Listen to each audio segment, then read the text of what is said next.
water. I have offered to work with the Republican leadership, and I'm even ready to negotiate compromises if I think the result will make life a little bit better for everyday North Carolinians. I am ready to work right now with Senator Berger on an incentive package that would prevent the 150 people in his district who are about to lose good-paying jobs when the Ball container plant closes down. I've already been working with him and his office regarding jobs that have been lost by the closing of the Miller Coors plant in his district. These are the kinds of things we should be working on, not only there in his district, but all over North Carolina. That is where our focus should be. Instead, what's happening now may look like partisan political games, but the result could hurt North Carolinians. By moving education policy positions away from the governor, it means that funds can be taken out of public education and our universities and put into private school vouchers. There's even legislation over there right now requiring larger class sizes in our public schools.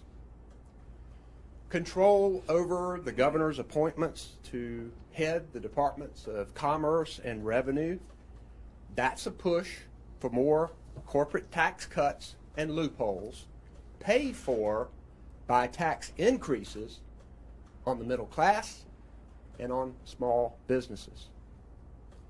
Control over the governor's appointments to head the Department of Environmental Quality is a push to weaken protections for air and water and an attempt to hurt renewable energy. Control over the governor's appointments to head the Department of Health and Human Services, that will hurt public health and hurt our economy, particularly in rural areas when they try to stop Medicaid expansion and expansion of mental health. Regardless of whether any of this legislation passes, I will use all of our tools, and we have a lot, to lead this state in the right direction. I will be working for better education, better paying jobs, and restoring our state's reputation. We don't look good to our people here in North Carolina or to the rest of the country when laws are passed hastily with little discussion in the middle of the night. Witness the disaster of House Bill 2, which was passed in the same way. This has got to stop. I will use every tool in the governor's office to fight for everyday North Carolinians, including the courts, if necessary.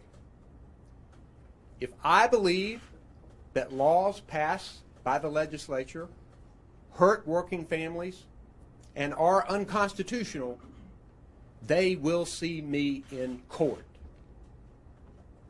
And they don't have a very good track record there.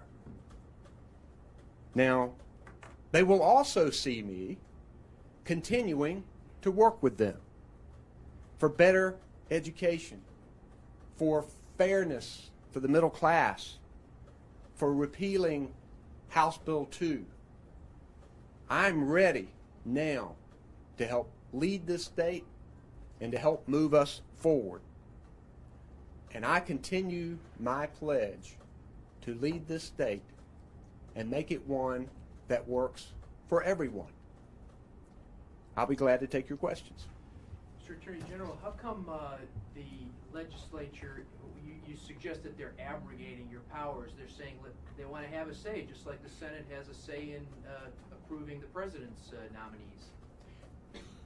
What this is about is affecting education. They're doing something that's unprecedented. It's about affecting health care and the environment and air and water. This is what is happening. And what we don't need is gridlock.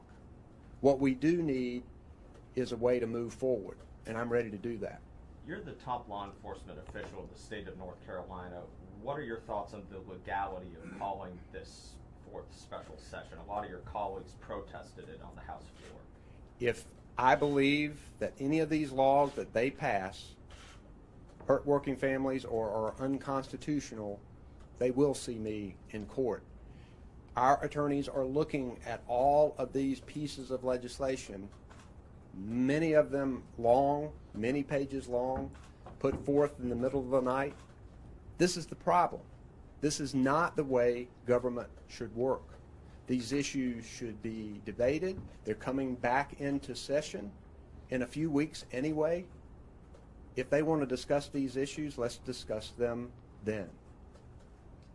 Yes? Mr. Cooper, in talking to Republican leadership, they point to prior actions in Democratic-controlled General Assembly. They point to Governor Hunt, something he did in the 1970s. They even point to a bill that you filed regarding Court of Appeals and en banc hearings when you were still in the Senate. Can you just respond to the notion that they are following a precedent that you and your colleagues have set for the past 30 years? That's just not true. What is happening now is unprecedented. What's happening now is going to affect the issues that make a difference to everyday working families. This is about thwarting the governor's ability to move us forward on education and health care and clean air and water, because no, we don't agree on some of those issues.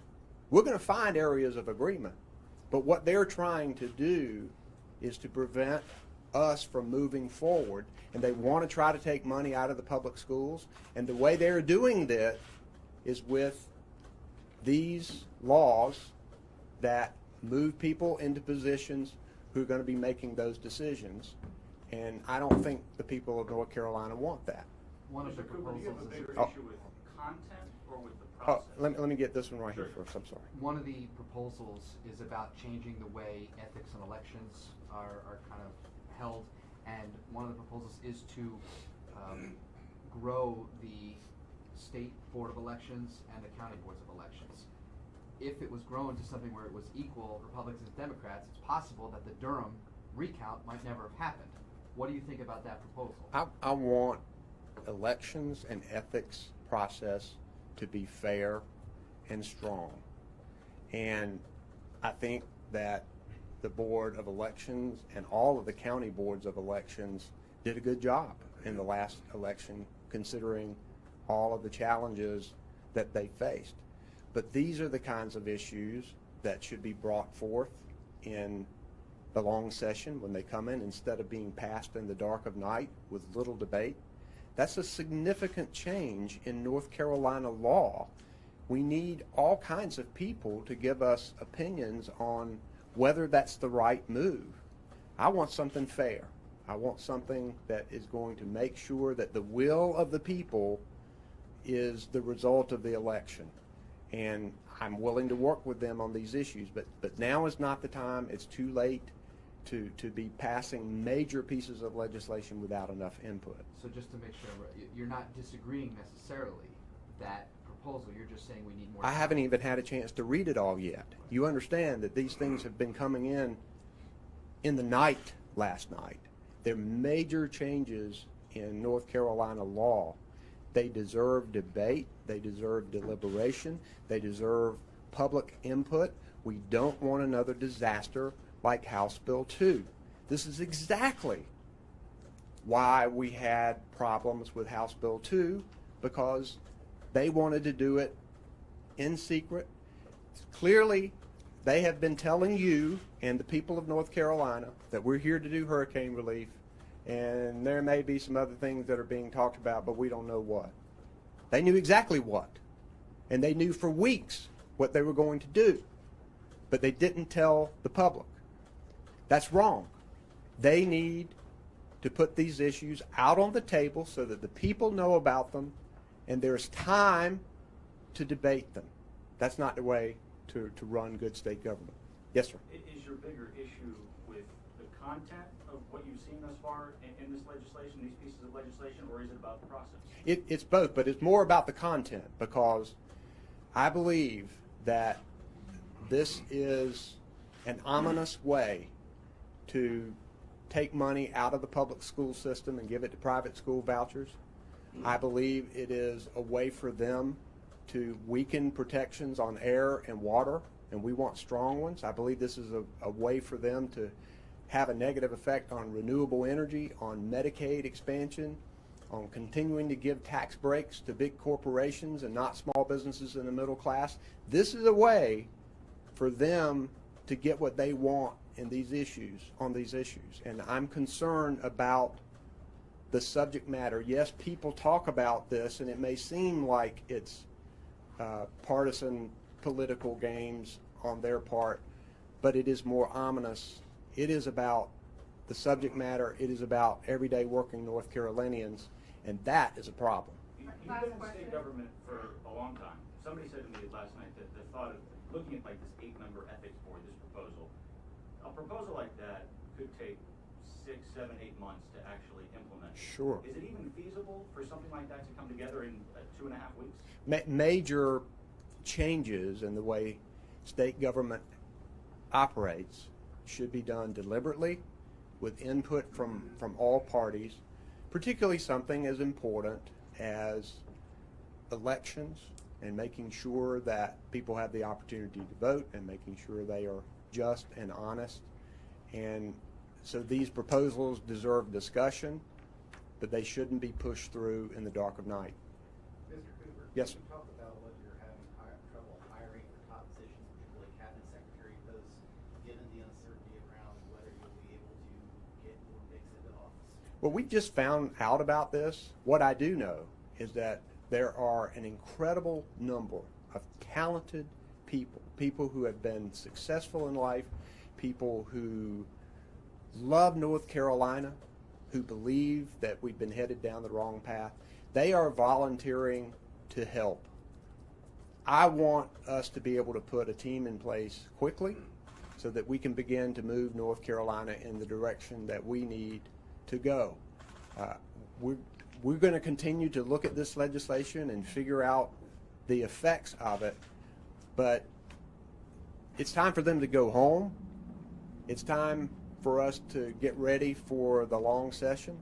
It's time for us to try to figure out ways that we can work together for the common good, and let's stop this last-minute process that could really end up hurting North Carolinians just like they did with House Bill 2. Yes, sir, but are people turning you down for jobs in your administration? This just happened last night, Mark. So, you know, we are getting good response from everyone.